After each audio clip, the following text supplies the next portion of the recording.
There goes the Emira. There's the Evora. But I can't honestly show you what it's like to drive a Lotus Elise without first struggling to get in with you with me. It's worse than it might appear. It's tight getting through the door, but then once you're in, it's actually not that bad.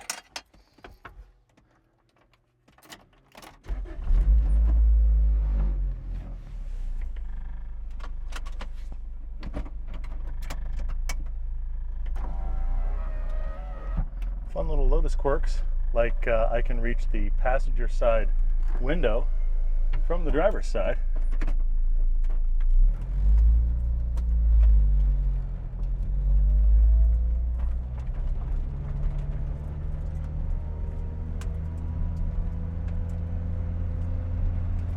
I'm going to turn on the air conditioning, which is, well, it's here. I don't know how good it is, but it is here, technically. There is some. That matters. If I close that, there's more pressure here. All matters.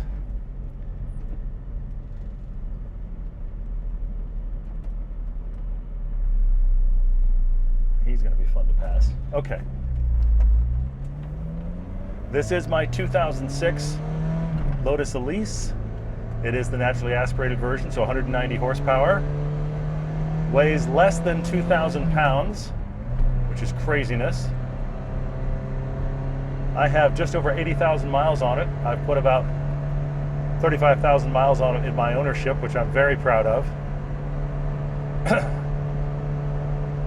You notice there's no indicated red line here. It's 8,500, by the way. There is a little LED light that blinks when you're getting close. That also blinks before the engine warms up when it won't go to second cam. It will go to second cam at about 62, 6,500. It won't do that if the engine isn't warm, but it's a warm day, so we're not having any issues there.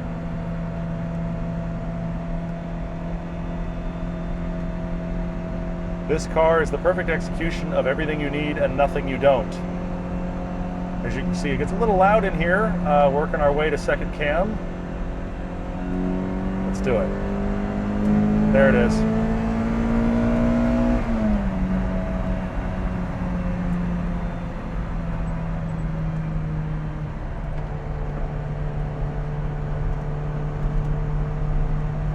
Biggest thing to get used to from any other car is the completely non-assisted steering. No hydraulic assist, no electric assist, it is direct. So when you're sitting in a parking lot really slowly, it feels very heavy. When you start moving, it lightens up a lot. In fact, it feels a little bit lighter to work with than pretty much any power steering system you're probably used to working on. Definitely lighter than most sports cars.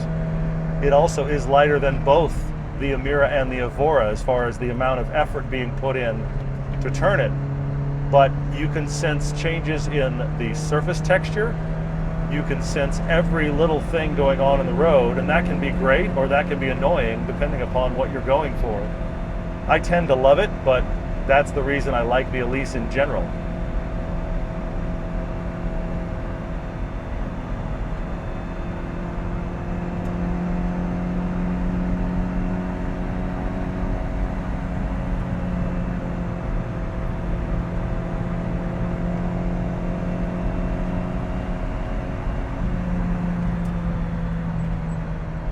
So it dawns on me.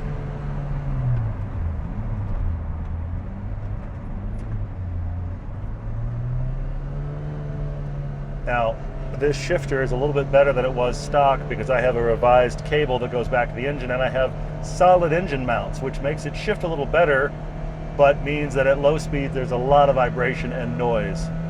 All right, second cam, 6,500, here we go.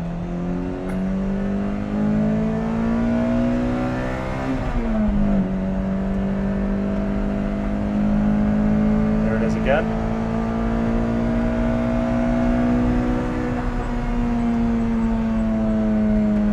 This is a momentum car. Pick your momentum car for reference, but yeah, Miatas, whatever you want to think of, it's very much like that. You don't necessarily get up to speed very quickly, but you can hang on to a lot of it.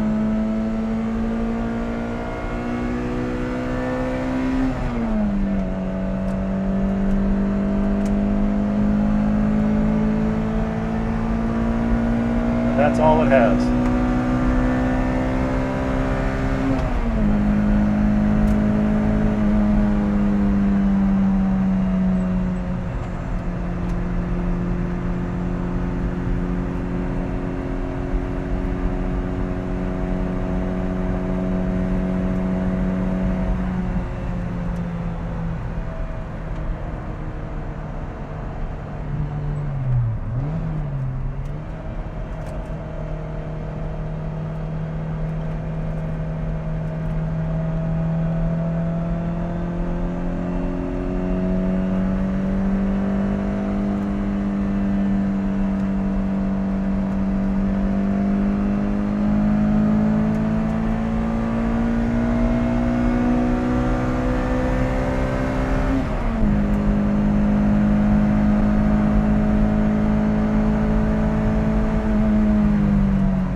have much to say other than just enjoy it.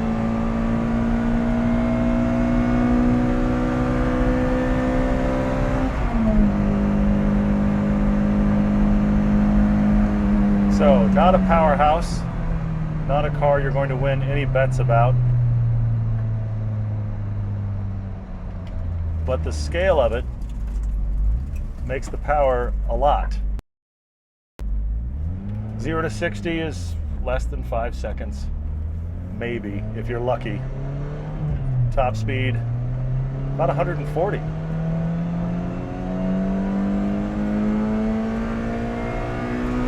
The fun is entirely in the engagement. Visibility forward is decent. Rear is actually surprisingly good. The difficulty in this car is the 3/4, especially over your left shoulder. It's very hard to see who's there. Some people put in convex mirrors and stuff to do things and try to see.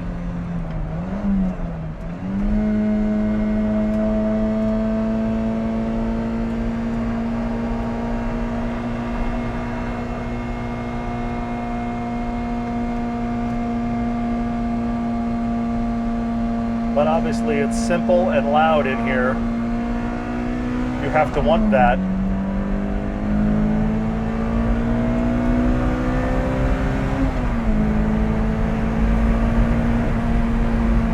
Hey, it's fast downhill.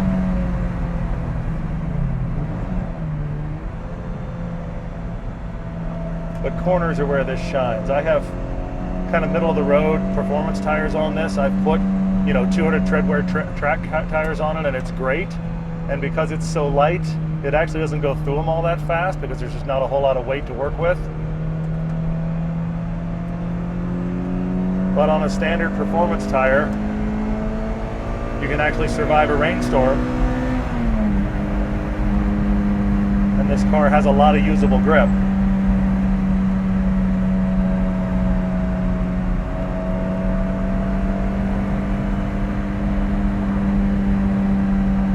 Okay, cyclists, I'm going to give them a wide berth.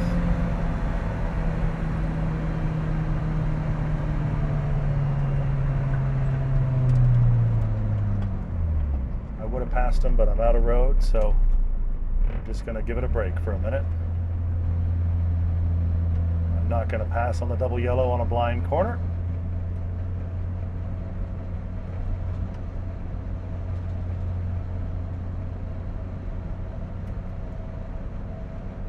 Bit of visibility coming up here.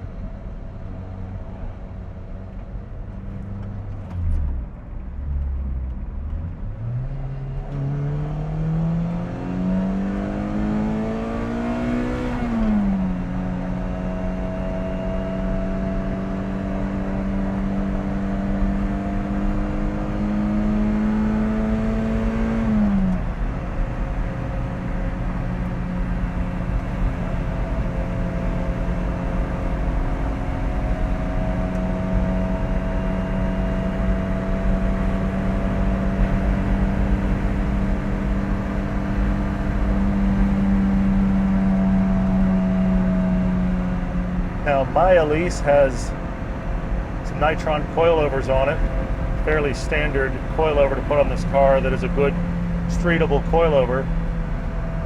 I have them running pretty much in the middle of their travel between their softest and hardest setting. That means that this car has maybe a little bit more body roll than you might first expect, but it has a really nice way that it eases all of its weight over. It's not much weight anyway, but 60% of it's behind you. It eases over onto one side. Very nice, very controllable. But it also handles bumps better than any stock Elise I've been in, which has helped me to make this a major road trip car. The tiny wheelbase means that you feel everything a lot more than you do in most cars. Wheelbase is kind of similar to a Miata, so you definitely feel all the stuff going on with the road, but the coilovers certainly lessen the hit. They're aggressive enough, even at this middle setting, that I can run them on a track day and not have to change anything. I could, but I typically don't.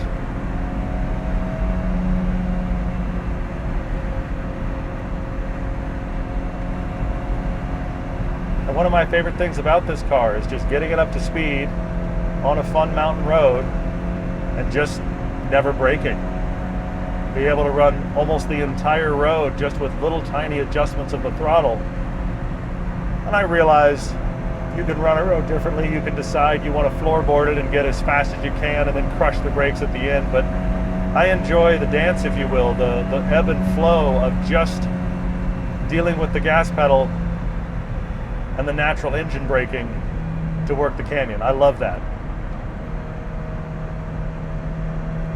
I've driven this car for a long time, and I never expected, once we started kind of trading out cars, that I would have this long. But every time I get in it, including on this day when we happen to have all these Lotus together, I just think, you know, it's an awfully special car.